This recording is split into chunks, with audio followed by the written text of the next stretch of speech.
Hello everyone, स्वागत है हमारे स्टडी चैनल पर। दोस्तों, आज हम आए हैं एक नई वीडियो के साथ। अगर अभी तक आपने हमारे यूट्यूब चैनल को सब्सक्राइब नहीं किया दोस्तों, जल्दी से जल्दी हमारे यूट्यूब चैनल को सब्सक्राइब करें ताकि हमारी वीडियो आपके पास जल्दी से जल्दी पहुंचती रहे। तो दोस्तों, आज हम आपको क्लास 9 की चैप्टर 6 का एक्सरसाइज 6.1 कराएंगे दोस्तों। तो चलिए शुरू करते हैं दोस्तों। तो दोस्तों, ये है हमारे क्लास 9 की गणित की पाठ्य पुस्तक यानी कि किताब। तो दोस्तों, चलिए शुरू करते हैं हमारी।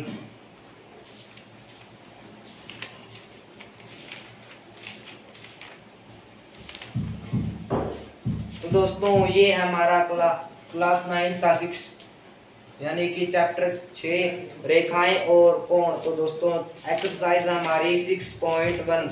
तो दोस्तों, चलिए शुरू करते हैं दोस्तों।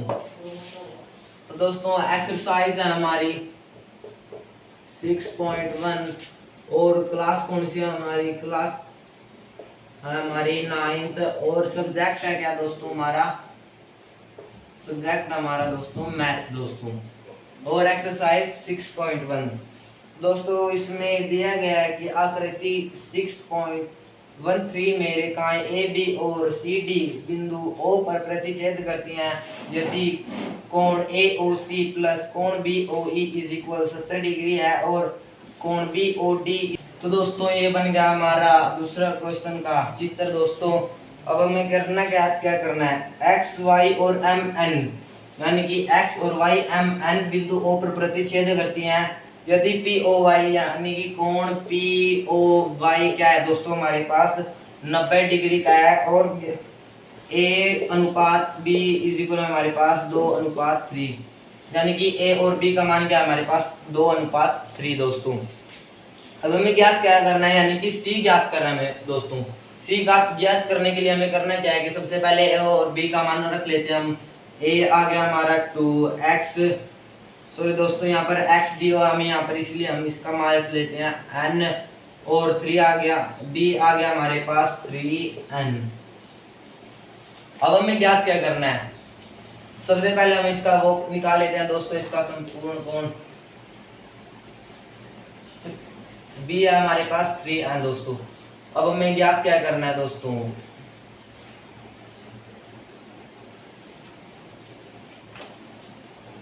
तो दोस्तों, हमें ज्ञात ये वाला दोस्तों, ये वाला हमें ज्ञात करना है दोस्तों। उसके लिए हमें करना क्या होगा कि दोस्तों सबसे पहले a और b का मान ज्ञात करना होगा दोस्तों। a और b का मान ज्ञात करने के लिए हमें करना क्या है कि जैसे कि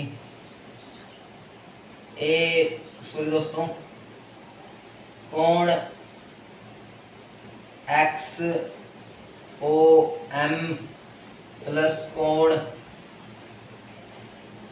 एम ओ पी प्लस कोण P O Y is equal 180 degree यानी कि हमारे पास 180 डिग्री है दोस्तों। ये वाला कोण एक्स ओ एम और M O P, X O M और एम ओ पी ज्ञात करना है। एक्स ओ एम यानी कि बी कितना है हमारे पास? 3n plus M O P कितना है? ए कितना है हमारे पास? 2n plus P O Y हमारे पास 90 डिग्री है और इज इक्वल में 180 डिग्री आ गया दोस्तों। 3 और 2 5n plus 90 degree plus is equal 180 degree. अब हमें क्या करना है? इसको उधर जाके माइनस में कर देना। 5n is equal 180 degree minus 90 degree. अब हमें n इज इक्वल में यहाँ पर इसका 90 आ गया और बटे में 5 आएगा दोस्तों।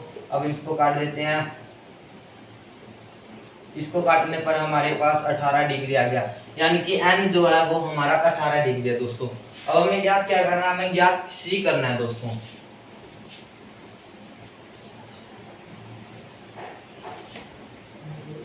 यहाँ पर हमारा लिख देते हैं हम n इज इक्वल में हमारा 18 डिग्री है दोस्तों। अब हमें ज्ञात किया है दोस्तों। अब हमें c ज्ञात करना है। इसी प्रकार हम a और b का ज्ञात कर सकते हैं। a मैं लिख देता हूँ 2n, b इज इक्वल में 3n। अब हमें a ज्ञात करना है। a क्या है हमारा? 2n। अब हमें a ज्ञात करने के लिए 2 गुना n कितना हमारे पास? 18। अब हमें a का मान क्या आएगा हमारे पास? 36। और अब इसी प्रकार हम बी का भी मान ज्ञात कर सकते हैं। 3n में हमारे पास 3 की और 18 की गुणा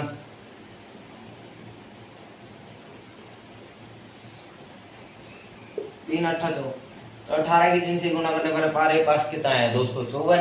और इसी प्रकार हम सी का मान ज्ञात कर सकते हैं। सी कितना है, सी का मान के और इसी प्रकार हम सी का भी मान ज्ञात कर सकते हैं। उसके लिए हमें करना क्या है कि दोस्तों ये हमारी एक सीधी रेखा यानी कि एक हमारा संपूर्ण कोण रैखिक युग्म बन रहा है दोस्तों। उसके लिए हमें कोण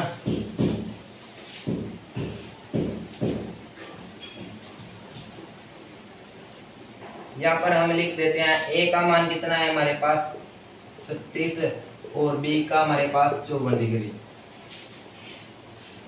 ए का मान हमारे पास 36 डिग्री है और बी का मान हमारे पास 54 डिग्री है। अब हमें सी का मान ज्ञात करना है। सी का मान ज्ञात करने के लिए एक रैखिक युग्म बन गया कोण, इसीलिए यहाँ पर ये 3 डॉट का निशान इसीलिए होता है दोस्तों। और इसीलिए हम कोण MOX प्लस कोण XON इज इक्वल 180 डिग्री दोस्तों। MOX यानी कि बी वाला कोण कितना हमारे पास यानी कि 54 डिग्री है और प्लस कोण XON इज इक्वल 180 डिग्री और कोण XON is equal 180 degree minus 54 degree. अब हमें क्या करना है, कोण XON 180 में से हमें 54 को घटाना है दोस्तों। 10 में 4 गए 6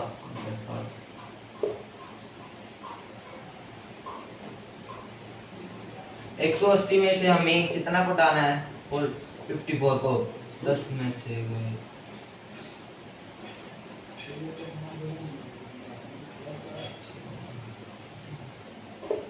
यानी कि 180 में से हम 54 को घटाए तो हमारे पास 126 डिग्री आता है यानी कि सी इतना हमारे पास 126 डिग्री सी आ गया दोस्तों। और दोस्तों अगर अभी तक आपने हमारे YouTube चैनल को सब्सक्राइब नहीं किया दोस्तों जल्दी से जल्दी हमारे YouTube चैनल को सब्सक्राइब करें ताकि हमारी वीडियो आपके पास जल्दी से जल्दी पहुंचती रहे। तो दोस्तों अब हम चलते इसके तीसरे क्वेश्चन पर दोस्तों। तो दोस्तों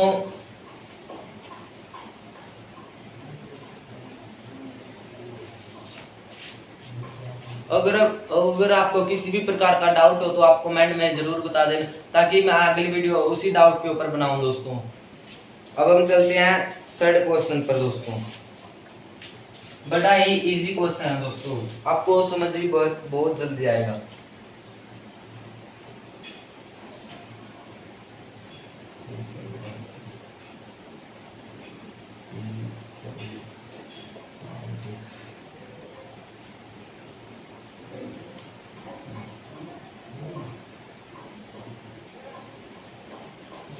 तो दोस्तों इसमें क्या दिया हुआ है, कोण PQR,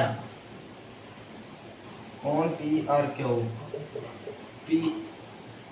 कोण PRQ किसके बराबर है दोस्तों, हमारा कोण PQR है हमारा किसके बराबर है, PRQ के दोस्तों। अब हमें सिद्ध क्या करना है कि कोण POS इज इक्वल कोण PRT यानी कि कोण POS है वो हमारा PRT के बराबर है। तो दोस्तों इसमें हमें ये सिद्ध करना है दोस्तों।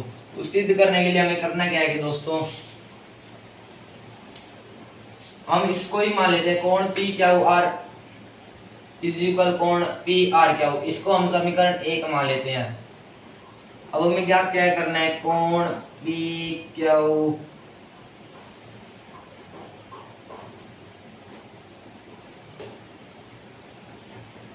ऐसा ही है दोस्तों,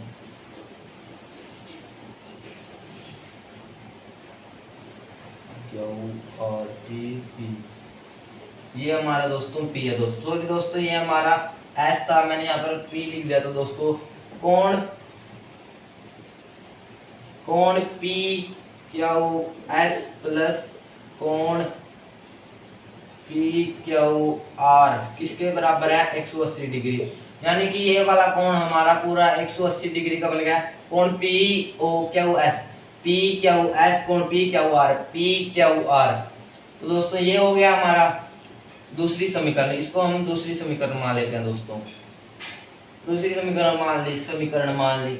अब हमें कोण पी आर टी प्लस कोण P R Q is equal 180 degree, ये हमें तीसरी समीकरण मान ली।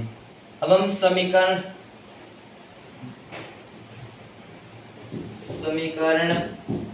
2 व 3 से तुलना करने पर, तुलना करनी है दोस्तों में, 2 व 3 से तुलना करें। आप यहाँ पर करने पर भी लिख सकते हैं दोस्तों, या आप करे भी लिख सकते हैं दोस्तों। समीकरण पी क्यू आर सॉरी दोस्तों, कोण पी क्यू एस प्लस कोण P Q R is equal कोण P R T plus P R Q. कोण, इसीलिए इसको हम सोल्व करके दिखाते हैं दोस्तों। कोण पी क्यू एस, यहाँ पर कोण पी क्यू एस है प्लस कोण P Q R is equal कोण पी आर टी प्लस, तो दोस्तों यहाँ पर ये कोण पी क्यू आर है दोस्तों, इसको हम क्या लिख सकते हैं, सॉरी दोस्तों, ये कोण पी क्यू आर है, इसको हम कोण पी क्यू आर, ये कोण पी आर क्यू वाला कोण है ना दोस्तों, उसको हम पी क्यू आर में लिख सकते हैं, क्योंकि यहाँ पर हमें दिया हुआ है कि कोण पी आर क्यू है वो किसके इक्वल है, यानी कि पी क्यू आर। या हम ये भी यहाँ पर ये इसको भी मिटा के लिख सकते थे, क्योंकि पी क्यू आर है दो, वो हमारा पी आर टी, यानी कि हम यहाँ पर पी आर क्यू भी लिख सकते थे दोस्तों।